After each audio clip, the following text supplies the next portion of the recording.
एक बड़ी अपडेट के साथ 3 मई को लेकर मुख्यमंत्री योगी आदित्यनाथ ने अधिकारियों को कड़े निर्देश दिए हैं। 3 मई को ईद, परशुराम जयंती और अक्षय तृतीया का पर्व है। पुलिस और प्रशासन को अति संवेदनशील रहने के निर्देश हैं मुख्यमंत्री की ओर से। बड़ी खबर, हर एक पर्व शांति और सौहार्द के बीच संपन्न हो, यह अधिकारियों को मुख्यमंत्री योगी आदित्यनाथ के निर्देश है। बड़ी खबर, धार्मिक कार्यक्रम, पूजा पाठ निर्धारित स्थान पर ही हो, सड़क यातायात बाधित कर धार्मिक आयोजन न हो, यह भी मुख्यमंत्री ने निर्देश दिए हैं अधिकारियों को। और बहुत कड़े निर्देश मुख्यमंत्री के अधिकारियों को। कल 3 मई एक साथ एक ही दिन ईद, परशुराम जयंती और अक्षय तृतीया, और ये 3 बड़े पर्व। और इसी बात को लेकर मुख्यमंत्री योगी आदित्यनाथ ने कहा कि हर एक पर्व शांति के साथ मनाया जाए, निर्धारित स्थान पर धार्मिक कार्यक्रम पूजा पाठ संपन्न हो। ये बहुत साफ निर्देश मुख्यमंत्री के अधिकारियों को। 3 पर्व एक साथ मनाए जा रहे होंगे और इसे लेकर किस तरह की तैयारी है प्रदेश में, बात करेंगे एसीएस होम अवनीश अवस्थी जी से। सर, 3 बड़े पर्व हैं, क्या तैयारी प्रदेश में? देखिए, कल 3 बड़े पर्व हैं और ये पूरे रमज़ान महीने के बाद अलविदा की नमाज के बाद सबसे पहले ईद जो है कल सुबह के समय दोपहर तक सभी जगह नमाज पढ़ी जाएगी। आपको मालूम है कि कई वीसी पहले सीनियर ऑफिसर्स के लेवल पर और फिर तहसील स्तर के अधिकारियों की माननीय मुख्यमंत्री जी ने खुद ली है। एक अधिकारी को इसके लिए मजबूती से काम करने, संवाद बनाकर संवेदनशील होकर कार्य करने के लिए कहा है। इसी कड़ी में आज भी उन्होंने हम गृह विभाग को और पुलिस को पुनः आज सभी अधिकारियों को फील्ड के निर्देश दिए हैं कि कल के इस ईद के अवसर पर जहाँ जहाँ नमाज होती है वहाँ धर्मगुरुओं से संवाद बनाकर व्यवस्था बनाएं और कहीं कोई कठिनाई न हो। साफ सफाई जिला प्रशासन सुनिश्चित करें, जो है वहाँ सुरक्षा जहाँ जहाँ आवश्यक है वो करें। जो संवेदनशील जनपद है वहाँ विशेष रूप से ध्यान रखा जाएगा, कहीं कोई कठिनाई न हो। अयोध्या जैसे जनपद में कुछ लोगों ने वहाँ गड़बड़ी फैलाने का प्रयास किया, लेकिन वहाँ धर्मगुरुओं ने बहुत ही संयम से काम लिया और जिला प्रशासन और पुलिस ने 24 घंटे में लोगों को पकड़ के उनको सख्त से सख्त सजा देने की व्यवस्था भी की है। तो आगे भी इस तरह की निगरानी की जाए, कहीं कोई कठिनाई होगी तो उसका समाधान तत्काल निकाला जाए। सर, आपने अयोध्या का जिक्र किया, जैसे अभी दिल्ली में जो घटना पीछे हुई थी, क्या दिल्ली से सटे जो जिले हैं उनको भी संवेदनशील मान के व्यवस्था?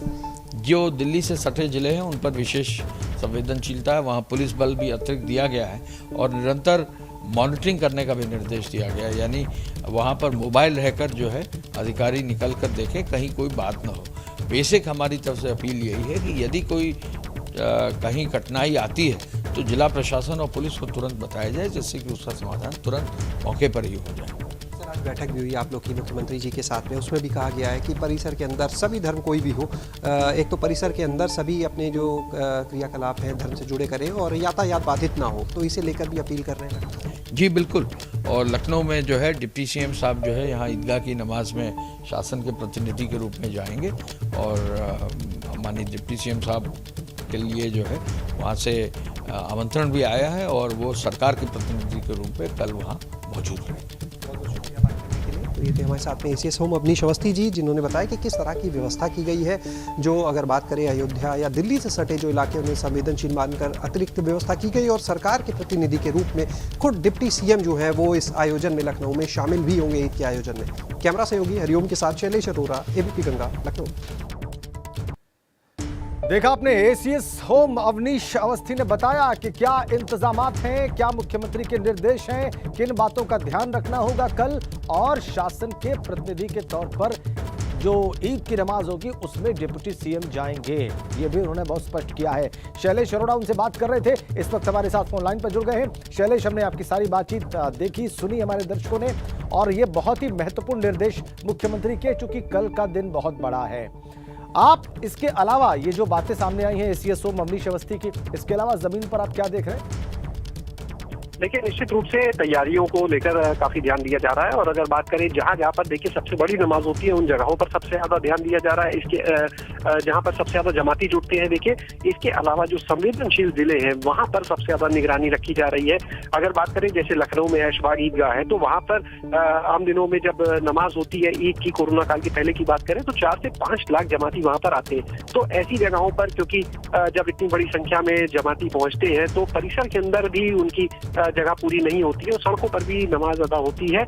ऐसे में ये साफ तौर पर निर्देश है कि परिसर के अंदर ही व्यवस्था की जाए। इसे लेकर शासन प्रशासन भी इसे लेकर पूरा अपना सहयोग कर रहा है। और दूसरी चीज, यातायात बाधित नहीं होना चाहिए, क्योंकि एक ही दिन में ईद भी है, परशुराम जयंती भी है और अक्षय तृतीया का पर्व भी है। तो ऐसे में मुख्यमंत्री ने कहा है कि सभी धर्म गुरुओं के साथ सामंजस्य बनाया जाए, उनसे अपील कराई जाए और उनसे समन्वय स्थापित करते हुए पूरी व्यवस्थाएं कराई जाए। सौहार्दपूर्ण माहौल में ये सभी पर्व मनाए जाने चाहिए, क्योंकि देखिए परशुराम जयंती की बात करते हैं तो देखिए कई जगह उसके भी कार्यक्रम होंगे, संभव है कहीं पर जुलूस भी निकालने की व्यवस्था कोई कर सकता है। तो इन सभी चीजों पर देखिए निगरानी रखी जा रही है।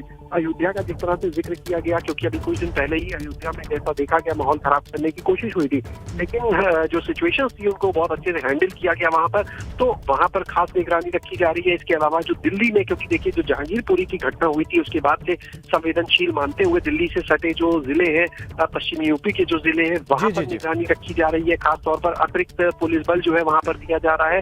इसके अलावा अगर बात करें तो शासन की तरफ से, अगर आप देखिए सरकार की तरफ से, डिप्टी सीएम ब्रजेश पाठक जो है वो खुद लखनऊ का जो ऐशबाग ईदगाह है वहां पर जाएंगे, सरकार के प्रतिनिधि के रूप में जाएंगे। क्योंकि एक परंपरा भी देखिए हम पहले देखते रहे हैं, जब अगर हम पिछली सरकारों से लेकर और अब तक, तो कोई ना कोई प्रतिनिधित्व करता है। पीछे हम देखते थे कि डिप्टी सीएम जब हुआ करते थे डॉक्टर दिनेश शर्मा, वो इस कार्यक्रम में शामिल हुआ करते थे। और इस बार डिप्टी सीएम ब्रजेश पाठक जो है सरकार के प्रतिनिधि के रूप में ऐशबाग ईदगाह जाएंगे। जी, बहुत बहुत शुक्रिया आपका शैलेश शाह इस तमाम जानकारी के लिए। तो 3 मई को लेकर मुख्यमंत्री योगी के जो कड़े निर्देश हैं उसके बारे में एबीपी गंगा को बताया एसीएस होम अवनीश अवस्थी ने, और क्या इंतजामात हैं, क्या तैयारी है, ये उन्होंने बहुत स्पष्ट कर दिया।